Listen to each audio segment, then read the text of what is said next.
අපේ ලංකාව මීට අවුරුදු 70කට වගේ ඉස්සර වැඩි හිටියා අපේ රුවන්වැලි කන්දේ ලොකු ස්වාමීන් වහන්සේ පැවිදි වෙන්නේ ඉස්සර දසසිල් කාලේ ලබනෝරුව පැත්තේ වීථිපාය කියන කඳු වැටියක ඉන්න කාලේ අවුරුද්දක් ඉඳලා තියෙනවා භාවනාන යෝගීව. ඒ අතර එන දායකයන් උන්වහන්සේ මෛත්‍රී භාවනාව කරන හැටි කියලා දීලා තියෙනවා. මේ මෛත්‍රී ධ්‍යාන වඩන හැටි කියලා දීලා තියෙනවා. ඒ වගේම අර තිත්තං චරන් නිසින්නෝවා සයානෝවා යාවතස්ස විගත මිද්දෝ කියන උපදේශ අනුව දවසේ වැඩ කරමින් මෛත්‍රී වඩන හැටි කියලා දීලා තිබුණා. එක්තරා උපාසිකාවක් ඒක හොඳට කරන අතර කලේ අරගෙන ළිඳට ගියා වතුර ගේන්න. නැමිලා මේ කලේ සෝදලා වතුර පෙරන වෙලාවේ දඩයක් කාර්යයක් තිබු වෙදිල්ලක් කොහෙන් හරි ඇවිල්ලා මෙතුමිය බෙල්ල වැදුනා. මෙතුමියගේ බෙල්ලේ සියබලයටයක් වැදුණු තරම්වත් වේදනාවක් නැහැ. වෙඩි උණ්ඩේ බිමට වැටුණා. මෛත්‍රී වඩමින් මේ පන්පරන වෙලාව. අසුදාසකේ වෙඩි උණ්ඩෙත් අහුලගෙන ගින් මේ ස්වාමින් වහන්සේට පෙන්නලා තියෙන ස්වාමිනේ මේ මෛත්‍රී වඩමින් පන්පරන කොට මේ වෙඩිල්ලක් වැදුනායි. වෙඩි උණ්ඩයක් වැදුනා බෙල්ලේ කිසිම දෙයක් උනේ නැහැ.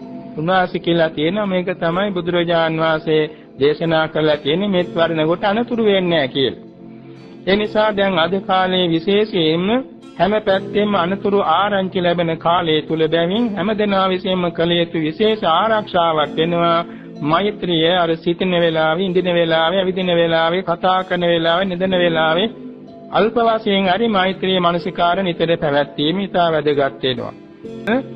මෛත්‍රී සිත වඩන අනුපිළිවෙලක් තියෙනවා. Tamanda තම ගන්නවා ජීවත් වෙන කෙනෙකුට ඊළඟ ගන්නවා. තමන්ගේ දෙමව්පියෝ ජීවත් වෙනවා නම්, ගුරුවරු ජීවත් වෙනවා නම්, තමන්ට උපකාර කළ වැඩි හිටියෝ ඉන්නවා නම් ඒ ඇත්තන් වෙත එක එක්කෙනා වෙත වෙන වෙනම මෛත්‍රිය වඩනවා. ඊළඟට මධ්‍යස්ථාය වෙත මෛත්‍රිය වඩනවා. ඊළඟට තමන්ට සතුරුකම් කළා ඉන්නවා නම් ඒ ඇත්තන්වත් මෛත්‍රිය වඩනවා. මේ විදිහට වඩලා තමන්ගේ නිවසේ තේන නොපෙනෙන සීල සත්‍යයන් මෛත්‍රිය වඩනවා.